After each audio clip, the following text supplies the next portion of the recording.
निशांत रावल जी, क्या लगता है आपको? सवाल यह है कि यहां पर जो मुस्लिम पक्ष है वो कह रहा है कि हिंदू मुस्लिम कराने की ये राजनीति है, जो हिंदू पक्ष है वो कह रहा है कि मुस्लिम जो हैं वो डरा रहे हैं, अब हिंदू जो है मुस्लिम मोहल्ले में जाएगा तो मारा जाएगा, जिंदा वापस नहीं आएगा। तो ये मामला क्या है? ये संविधान का मामला है, ये कानून सुरक्षा व्यवस्था का मामला है, या ये मानसिकता का मामला है? निशांत रावल। देखिए अनुराग जी, जब मुझे बोला गया था मेरी पार्टी की ओर से कि आपको जी न्यूज में अनुराग जी के शो में 5 बजे जाना है, हाँ। तो मुझे लगा कि बहुत वेल डिसिप्लिन शो होने वाला है। मैं सभी पैनलिस्टों का बहुत रिस्पेक्ट करता हूं और मैं आशा व्यक्त करता हूं कि मैं किसी के बीच में नहीं बोला था, तो आप भी मेरे बीच में ना बोलिए। ठीक है, मुझे कांग्रेस के ऐसे प्रवक्ताओं का तहे दिल से स्वागत करना होता है सर, क्योंकि आजकल क्या होता है, कांग्रेस के प्रवक्ता आकर के डिबेट को डीरेल कर देते हैं। वो इस तरीके की जिस अराजकता की आप बात कर रहे हैं, आजकल ये शिकायत मुझे कांग्रेस के प्रवक्ताओं से, आप सिलसिलेवार तरीके से 2-3 डिबेट देखिएगा सर। आप ही आया कीजिए निशांत जी, बोलिए। थैंक यू वेरी मच अनुराग भाई। सबसे पहले तो मुजफ्फरनगर में एक भारतीय युवा की जिस तरीके से करपीन हत्या हुई, और अहमदाबाद की एक स्कूल में एक 10वीं स्टैंडर्ड के बच्चे की, एक भारतीय बच्चे की जिस तरीके से हत्या हुई, उसको मैं भारतीय राष्ट्रीय कांग्रेस की तरफ से स्ट्रांगली कंडेम करता हूं, और उन दोनों को, उनकी आत्माओं को भगवान महादेव की तरफ से उनको शांति प्रदान मिले, इसके लिए श्रद्धांजलि देना चाहता हूं। आगे बढ़ना चाहता हूं। कांग्रेस के मुंह में दही जम जाता है जब हिंदू मरता है। अरे बोलने दीजिए भाई, बोलने दीजिए, अरे बोलने दीजिए विनोद बंसल, बोलने दीजिए। बोला भाई संभाल के, मैं आपके बीच में नहीं बोला, सुन लीजिए जरा मुझे। भाई भारतीय ने नहीं मारा, वो अब आर्थिक मानसिकता ने मारा, जिहादी मानसिकता ने मारा। अरे सुनिए ना भाई, उनका पूरा जवाब हो जाने दीजिए। विनोद बंसल हाथ उठाइएगा, मैं आऊंगा आपके पास सर। पाकिस्तान का नागरिक नहीं था, मैं आपके बीच में नहीं बोला, जरा सुन लीजिए। पर्टिकुलरली अनुराग जी, मैं अगर अहमदाबाद की ये जो 7th डे इंग्लिश स्कूल की जो घटना की बात करूं, ये घटना ये स्कूल में पहली बार नहीं हुई है। इसके पहले भी एक बच्चे ने वहां पे आत्महत्या की थी। वहां पे जो पेरेंट्स है, वो सारे पेरेंट्स ने उनके मैनेजमेंट को बोला, उनके प्रिंसिपल को कंप्लेन की थी। राइट टू एजुकेशन के तहत यहाँ पे जो कायदे कानून का धज्जियां उड़ रही है, उसके बारे में बहुत बार कंप्लेन हुई। लेकिन कहीं ना कहीं इनके जो मैनेजमेंट वाले हैं, इनके जो ट्रस्टीज है, इनके तार भारतीय जनता पार्टी की गुजरात सरकार के साथ इनके ऊपर उसी समय अगर एक्शन लिया गया होता तो आज ये घटना नहीं होती। समझने की बात है कि एक बच्चा, किस पर एक्शन लिया गया होता सर? किस पर एक्शन? स्कूल के पूरा करवा दिया होता तो आज घटना नहीं घटती। अरे नहीं, मेरे को उनसे पूछने दीजिए किस पर एक्शन लेने की बात कर रहे हैं।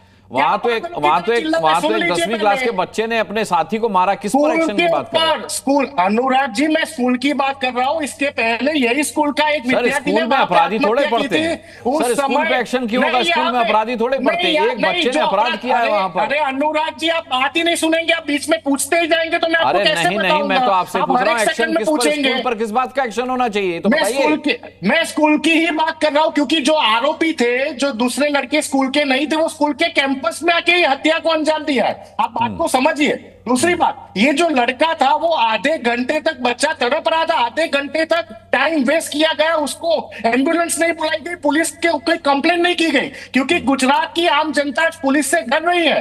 पर्टिकुलरली गुजरात की बात करें तो विद्यार्थियों की सुसाइड में एनसीआरबी के आंकड़े के मुताबिक गुजरात 6th पोजीशन पे आ गया है। एसिड अटैक, महिलाओं पे होते एसिड अटैक में गुजरात 6th पोजीशन पे आ गया है। गुजरात में पिछले 5 सालों में निशांत रावल जी, एनसीआरबी के आंकड़े आप बता रहे हैं, ठीक है, मैं मानता हूं ये आंकड़े, लेकिन मैं आपको उन पेरेंट्स की बात भी बताता हूं। सुनिए, उस स्कूल में पढ़ने वाले बच्चों के पेरेंट्स का कहना है कि ये घटना इसलिए हुई है क्योंकि उस स्कूल में मुस्लिम छात्रों की संख्या बढ़ी है और उनका दबदबा कायम रहे, इसके लिए उन्होंने ये हरकत की है।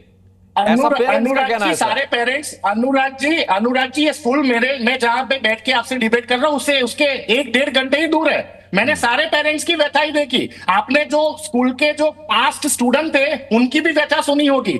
यह स्कूल में ऐसा बहुत बार पहली बार हो चुका है, लेकिन ये जो मैनेजमेंट है, they are well connected to the ruling government of BJP. या तो वो बीजेपी को बहुत अच्छा सा फंड दे रहे हैं, इसके ऊपर आरटी, राइट टू एजुकेशन के कायदे में आते जितने भी धज्जियां उठ रही, इनके ऊपर कोई एक्शन नहीं ली गई। दूसरी बात, मुजफ्फरनगर की आपने बात की, यूपी में लॉ एंड ऑर्डर की ये परिस्थिति पहली बार तो है नहीं। 2010 से 2014 में यही यूपी में 703 से ज्यादा सांप्रदायिक हिंसा ही हुई। सर मुझे एक बात बताएं निशांत रावल जी, आप बात खत्म कीजिएगा, पर इसमें कानून व्यवस्था कहां से आ गई? यार एक मुस्लिम मोहल्ले में किसी की मॉब लिंचिंग हो जाती है, किसी निहत्थे को मार दिया जाता है पीट पीट कर, तो इसमें कानून व्यवस्था क्या करेगी? मुझे ये बताइए। कानून व्यवस्था तो वो लोग भूल गए जिन्होंने मोनू को पीट पीट कर मार डाला, कानून तो वो लोग भूल गए। निशांत जी, इसमें आप कानून व्यवस्था को कैसे दोष दे रहे हैं, मुझे बस ये बताइए। आपका एक सवाल था, अनुराग जी आपका एक सवाल था, क्या मुस्लिम कॉलोनी में हिंदू नहीं घूम सकता? क्या हिंदू कॉलोनी में मुस्लिम नहीं घूम सकता? बिल्कुल घूम सकता है। हमारे संविधान में धर्मनिरपेक्षता अपनाई हुई है ना। संविधान मान कहा रहे? संविधान मान रहे होते तो पुलिस को बुला करके उसके हवाले करते ना मोनू को। संविधान मान कहा रहे हैं? हत्या करने वाले संविधान मान कहा रहे हैं निशांत रावल जी? अगर ये संविधान मान रहे होते तो मोनू को पुलिस के हवाले किया जाता। मैं आपको अनुराग जी 2013 से 2022 तक यूपी में 40,000 से ज्यादा मर्डर हुए। कौन जवाबदार है? कौन जवाबदार है? अनुराग जी जवाबदार है, निशांत रावल जवाबदार है कि यूपी के मुख्यमंत्री जवाबदार है? यूपी की सरकार जवाबदार है। नंबर 1 पोजीशन पे क्राइम रेट पे यूपी, नंबर 1 पोजीशन पे आज के दिन में क्राइम रेट पे यूपी। कौन जवाबदार है? किसके सवाल करेंगे आप राहुल गांधी से सवाल करेंगे, आप पंडित जवाहरलाल नेहरू से सवाल करेंगे, आप सोनिया गांधी जी से सवाल करेंगे? चलिए मैं शिवम त्यागी से सवाल कर लेता हूं। ठीक है शिवम त्यागी, जवाब दीजिए। यूपी नंबर 1, गुजरात नंबर 6, और जिस स्कूल में यह घटना घटी अहमदाबाद के, उसका बीजेपी से लिंक, बीजेपी को क्या फंड करता है ये स्कूल, क्या है ये सब? निशांत रावल जी का सवाल। मैं ये कह देना चाहता हूं, महाराष्ट्र में उद्धव सरकार के समय में 1764, तमिलनाडु में 1416, मध्य प्रदेश में 1340 इनकी सरकार में, और झारखंड 824। इन 4 स्टेट्स को टोटल मिला ले तो अप्रोक्सीमेटली 49% जो छात्रों के सुसाइड्स होते हैं ये पूरे देश के 49% का कंट्रीब्यूशन करते हैं। 49%। दे जवाब, ये राहुल गांधी को फंड करते हैं क्या? ये सारे लोग इस वजह से इस तरह की घटनाएं होती हैं और कोई काम नहीं करता? ये सारे स्कूल राहुल गांधी को फंड करते हैं क्या, या वहां की स्टेट गवर्नमेंट को फंड करते हैं? और एक और चीज देखिए, हिपोक्रेसी और दोगलापन देखिए एक पार्टी का, कि एक घटना गुजरात में हुई तो उसके लिए वो जो मैनेजमेंट के ट्रस्टी हैं वो भाजपा से जुड़े हुए हैं, वो जिम्मेदार हैं, और जैसे ही वो उत्तर प्रदेश में हुई तो सरकार जिम्मेदार है। यहां मैनेजमेंट जिम्मेदार नहीं, यहां सरकार जिम्मेदार है। ये मतलब बेफिजूल की बातें करना बंद करिए। मैं बताता हूं कौन जिम्मेदार है। जो वहां पर मार रहा है वो जिम्मेदार है, जो घेर कर उसका हाथ पकड़ रहा है वो जिम्मेदार है, जो उसको मार रहा है वो जिम्मेदार है, जो उसको पीट रहा है वो जिम्मेदार है, जो गोली मार रहा है वो जिम्मेदार है, जो उसको वीडियो शूट कर रहा है वो जिम्मेदार है। प्लीज बीच में नहीं बोलना।